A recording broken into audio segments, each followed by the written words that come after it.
Francisco Goya was considered one of the most important Spanish artists of the late 18th century and early 19th centuries. But did you know that he got very sick and became deaf? Hi and welcome to Woe History. In today's video, I will be showing you the life of Francisco Goya and how he didn't allow becoming deaf stop him from being one of the best Spanish artists. Francisco José de Goya y Luciente, who lived from 1746 to 1828, is thought to be the most important Spanish artist of the late 18th century and early 19th centuries. During his long career, Goya's paintings, drawings, etchings, and frescoes went from being happy and lighthearted to being very sad and searching. He was born in Fuentetodos, but his parents later moved him to Zaragoza. When he was 14, he started studying painting with José Luzón Martinet. During the Age of Enlightenment, Goya grew up as an artist. Francisco and Ramón Bayeu y Subas, two brothers who were painters, opened a drop in Madrid in 1763. Goya soon joined them, and he eventually married their sister, Josefa. After two failed drawing competitions at the Real Academia de Bellas Artes in San Fernando, he went to Italy in 1770. In 1774, Goya first met the people who ran the royal workshops. This was the start of a relationship that lasted the rest of his life and lasted through 4 different monarchies.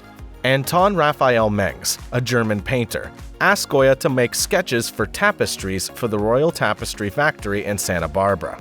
Goya painted 63 cartoons for 2 royal palaces, including 9 hunting scenes for the dining room at San Lorenzo del Escorial and 10 cartoons for tapestries for the dining room at El Pardo. The tapestries celebrate the free time of the rich, the poor, the young, and the old in a Rococo style similar to that of Tiepolo. The Blind Guitarist, which is in this style, was made for the entrance hall at El Pardo. Because it was so hard to understand, the people who were making the tapestry sent it back to Goya. But Goya kept the original design in a copperplate etching, which was the biggest print he ever made. Goya made a group of etchings in 1778 that were based on paintings by Velázquez. Mengs told Goya that he should look at Velázquez portraits in the royal collection, so Goya made these etchings. As Goya kept moving in circles of royal support, he got more commissions from the upper class. Between 1785 and 1788, he painted Bank of San Carlos executives and their families, like the Count of Altamira. The Condesa de Altamira and her daughter shows how good he was at capturing the sitter's emotions and how well he knew how to paint in a way that shows the brilliance of fine clothes and other signs of wealth with broad brushstrokes.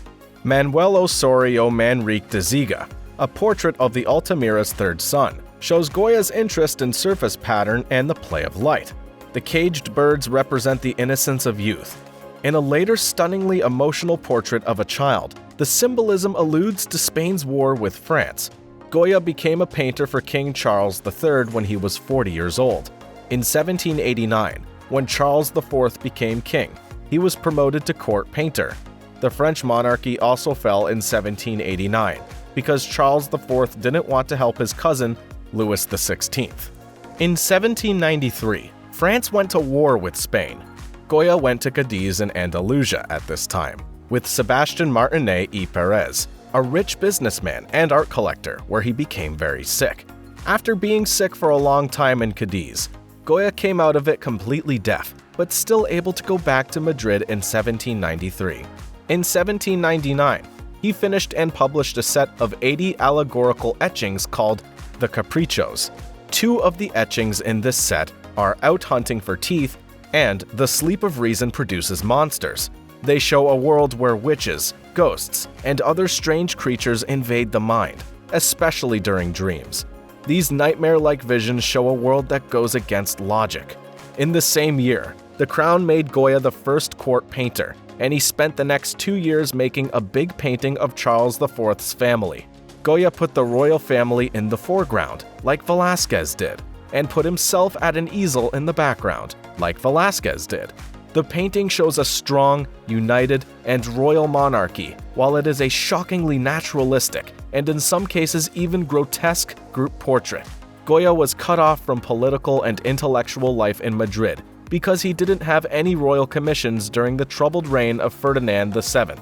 Between 1820 and 1823, he did a series of very private fresco paintings at his small country house, Quinta del Sordo, the deaf man's house. Today, they are known as the Black Paintings, and the dark, emotional scenes in them are what make them so interesting. Even though he was deaf, Goya went on to become an important artist in Spanish history. Goya moved to Bordeaux in 1824 under the guise of getting medical advice.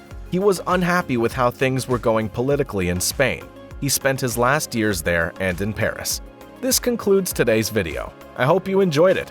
Click the thumbs up button if you enjoyed this video. What about Francisco Goya inspires you? Let me know in the comments below. Click on the subscribe button to get more videos like this, and hit the bell icon so you don't miss future videos. Thanks for watching Whoa History. See you next time!